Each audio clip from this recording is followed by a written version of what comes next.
Hello students, आज हम class 12 के केमिस्ट्री के चैप्टर नंबर 1 सॉल्यूशंस की केमिस्ट्री को लाइन बाय लाइन समझेंगे। सॉल्यूशंस हमारी फिजिकल केमिस्ट्री का पहला चैप्टर है और इसके एनसीईआरटी हम बहुत अच्छी तरह पढ़ेंगे। In normal life we rarely come across pure substances. Most of these are mixtures containing two or more pure substances.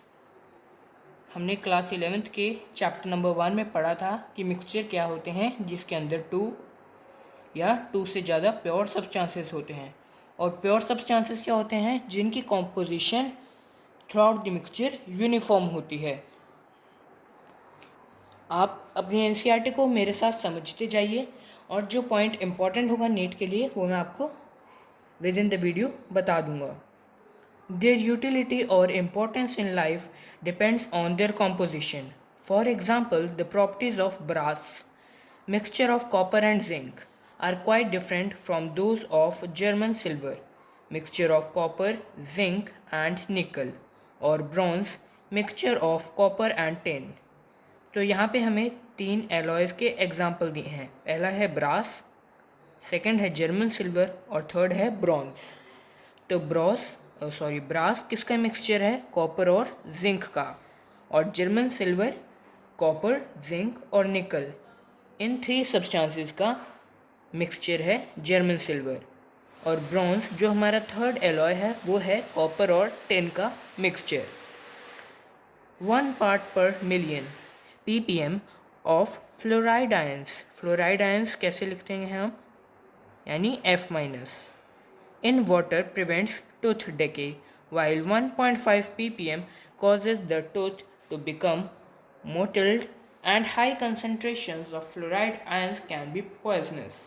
For example, sodium fluoride is used in rat poison. अगर हम फ्लोराइड आयंस के 1 part पर million लेंगे, वो भी water में, तो वो हमारे टूथ डिके को प्रिवेंट करेगा। अगर हम 1 पार्ट पर 1 ppm से ज़्यादा लेंगे, यानी 1.5 ppm के आसपास लेंगे, तो वो हमारे टीथ को डिके करेगा, मतलब प्रिवेंट नहीं करेगा, टूथ डिके करवाएगा, और इसकी ज़्यादा कंसंट्रेशन पॉइजनस हो सकती है। और ये इम्पॉर्टेंट है कि जो सोडियम फ्लोराइड है वो रैट पॉइजनस में भी यूज़ होता है। इसे आप 4 मार्क कर लें। Intravenous objects are always dissolved in water containing salts at particular ionic concentrations that will match with blood plasma and concentrations, and so on. In this unit, we will consider mostly liquid solutions and their formation. This will be followed by studying the properties of the solutions like vapor pressure and colligative properties. We will begin with types of solutions and then various alternatives in which concentration of a solute can be expressed in a liquid solution. तो इस chapter में हम सबसे पहले पढ़ेंगे कि liquid solutions और उनके फॉर्मेशंस कैसे हैं। उसके बाद हम सॉल्यूशंस की प्रॉपर्टीज़ लाइक वेपर प्रेशर और कॉलिगेटिव प्रॉपर्टीज़ पढ़ेंगे, और उसके बाद हम टाइप्स ऑफ सॉल्यूशंस और किस तरह हम सॉल्यूट को लिक्विड सॉल्यूशन में एक्सप्रेस कर सकते हैं वगैरह वगैरह पढ़ेंगे। तो हमारा सबसे पहला टॉपिक है टाइप्स ऑफ सॉल्यूशंस। सॉल्यूशन क्या है? जैसे कि हमने 11th में पढ़ा है, तो सॉल्यूशन क्या है? Solute plus solvent. सॉल्वेंट में सॉल्यूट ऐड करेंगे तो क्या बनेगा? Solution. Solutions are homogeneous mixture. Homogeneous mixture मतलब वो मिक्सचर जिनमें throughout the mixture composition जो है वो यूनिफॉर्म है।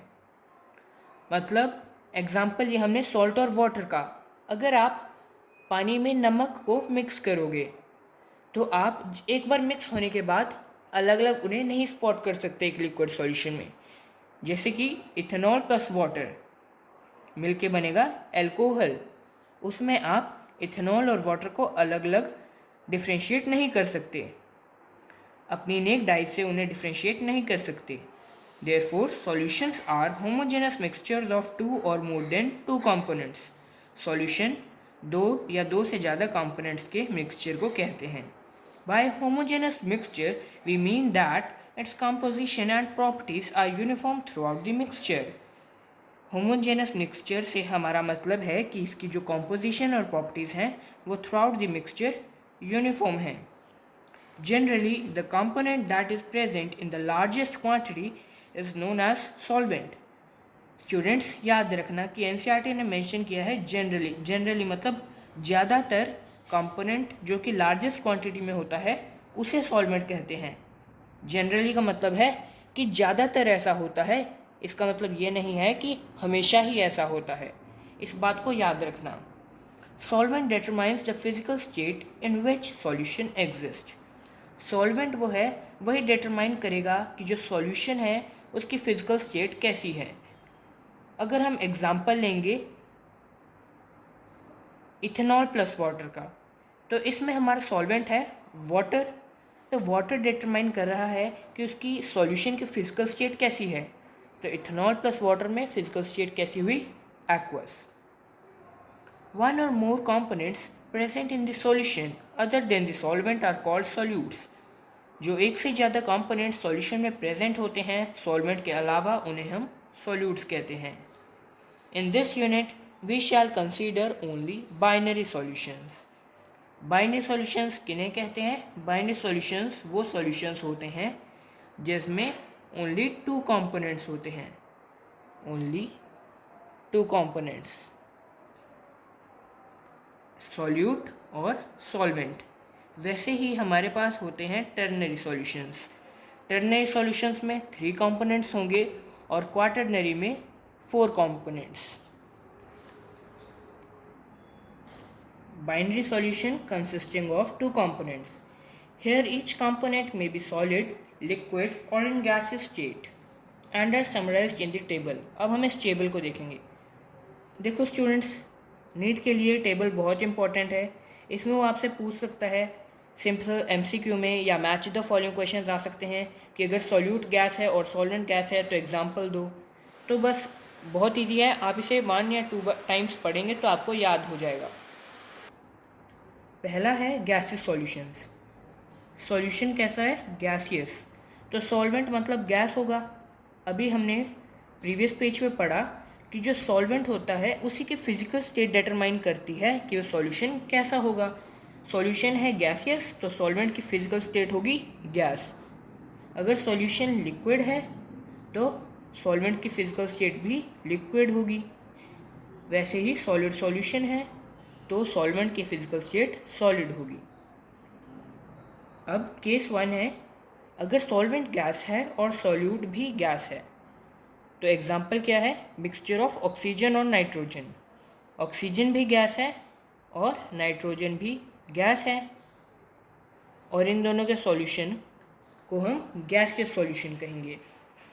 उसके बाद है liquid in gas. Nitrogen gas के अंदर क्लोरोफॉर्म ऐड किया. Solid in gas, camphor in nitrogen gas. Camphor किसे कहते हैं, कपूर को कहते हैं. उसके बाद लिक्विड सॉल्यूशंस में gas in liquid solvent. Example है ऑक्सीजन डिजॉल्व्ड इन वाटर. आप किसी भी लेक की बात कर सकते हो, उसके अंदर आपको डिजॉल्व्ड ऑक्सीजन मिलेगी. अब डिजॉल्व्ड ऑक्सीजन है या नहीं आपको कैसे पता लगेगा. वाटर के अंदर एनिमल्स होंगे तो एनिमल्स किस बेसिस पर सर्वाइव कर रहे हैं, वाटर के अंदर डिजॉल्व्ड ऑक्सीजन पर.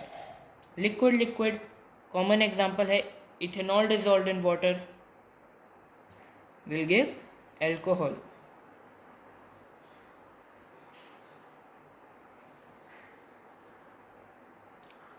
Solid in liquid will be glucose dissolved in water.